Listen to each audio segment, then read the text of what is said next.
Good evening, sisters, brothers, children, creatures of all kinds here in the southwest mountains of Utah. We continue on with the 20th chapter of Deuteronomy. Left off discussing the captains, and when the captains of the host shall hold their peace and make an end of speaking, so they're finished speaking, fellow Israelite captains are done speaking, every man then prepares their bands to fight. All the squadrons, all the platoons, everybody gets ready to settle into fight. If any time we come to win a city, thou shalt first offer peace.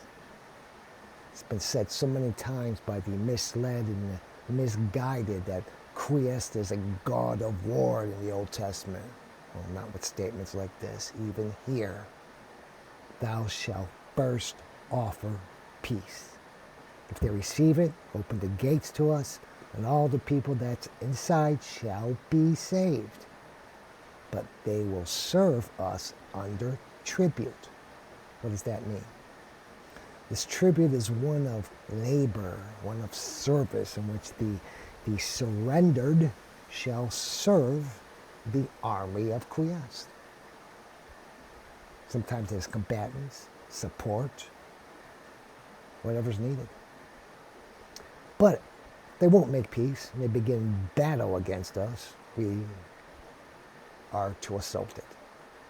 And when our Lord thy God shall deliver it into our hands, thou shalt strike all that's inside of the male sex, which was discussed before, with the edge of the sword, except the women and the children, the cattle as well, other things that are in the city. Leave it alone. Only thing that is to be targeted are those making war against us, the men, the combatants. All the prey are to be divided with the entire army. We will eat of the spoils of our enemies, which, once again, our Lord is giving to us. The Israeli army is not doing this by itself. This must be remembered. After all, they were in the desert, marching, sometimes fleeing for their lives. They weren't training, preparing for war. So absolutely, without the hands of ELOHIM, none of these battles would be won, period.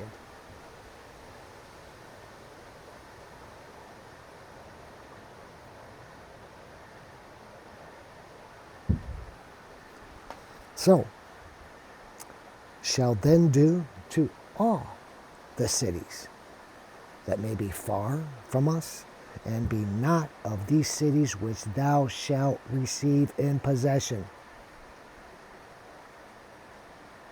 Evil doesn't exist in vacuum, in other words. It's everywhere. It's omnipresent, but easily thrives where mankind is, as we mentioned in the previous video, at its weakest. Evil and sin don't prejudice the afflicted. Never does, never did, never shall.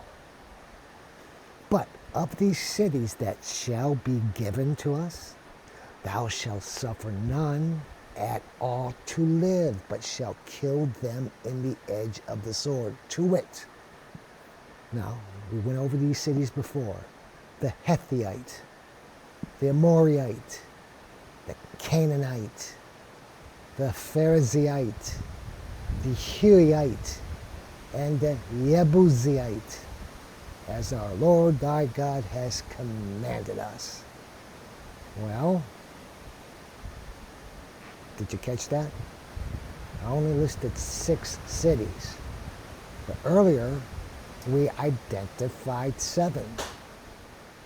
Do you know which one is missing? There are 7 great nations identified earlier by ELOHIM and Moses. This is in the 7th chapter of Deuteronomy. Moses doesn't clarify here why he fails to mention the Girgazites. The Girgazites is the territory that's in northeastern Canaan. Have they surrendered? to Koreas, to the Israelites.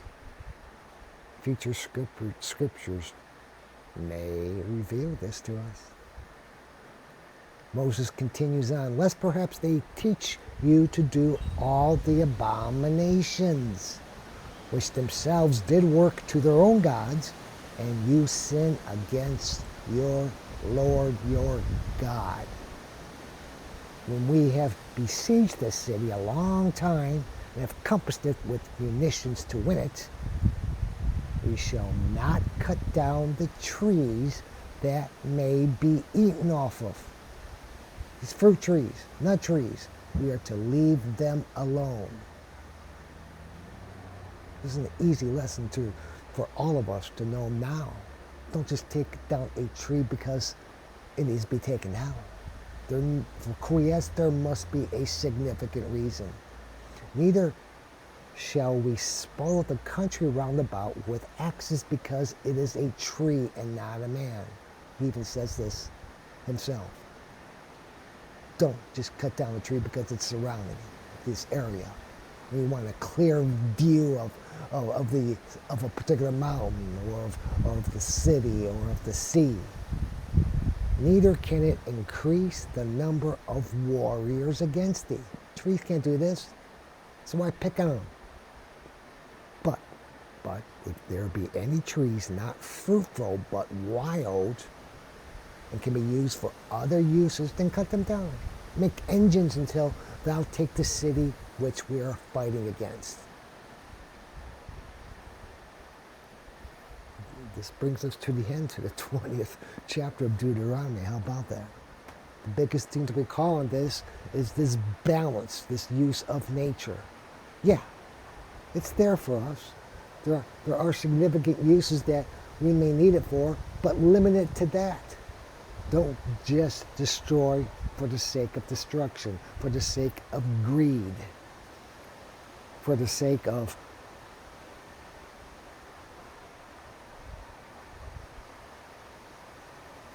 making things simple. Not everything is meant to be simple if we are to live in balance with terra. There's a mountain. We're building a railroad. It's too extensive to go around the mountain. Let's burrow a hole through it. That may be okay in some cases. In others, not. We want to build a city here. Oh, what a vast forest this is. Let's cut down these trees and make it a plain. No. Look elsewhere. Or maybe don't make it a plain. Maybe make your dwellings within these trees. Use nature as a guideline, not as an enemy.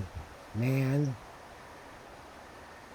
there's going to be much more guidelines how Koreas teaches us, learns us for the balance of survival hand in hand with our gift here, terra. It's not ours to own. This is his product, his territory. We are merely leasing it for our 80-some years of life and pass it on to our generations. But when all of us die, we are taking none of this with us. So how dare we do this to destroy so others can never be part of it, never see it, never feel it, never breathe it. Shame on us. Glory be to each and every one of you. Until next we meet, think about these things, yes? Pax Vobis.